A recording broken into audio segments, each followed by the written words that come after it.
Hi, this is an instructional video to give you steps on what you need to do to remit your federal estimated taxes. So you want to come to this website, officialpayments, plural.com.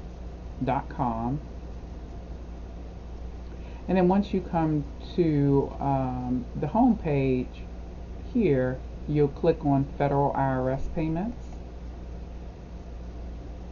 And you would click on yes. And then here, since we're doing a personal estimated tax payment, we'll click on Form 1040 Series. Click on, if we're doing it for a current estimated tax year, we are 2020 in this case, we would put pay. And I can't go beyond this screen because this will ask you how much are you looking to pay for your estimated taxes, and then it's going to ask you for your card information. But when you get to step 3, review and submit, it's going to specifically ask you for the name and social security number.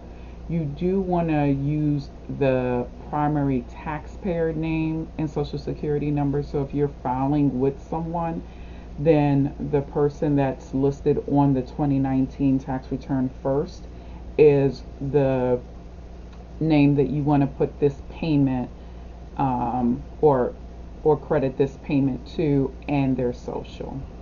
Hopefully this was helpful. Feel free to shoot me an email or give me a call if you have any other specific questions or anything comes up with remitting the estimated tax payments. Until next time.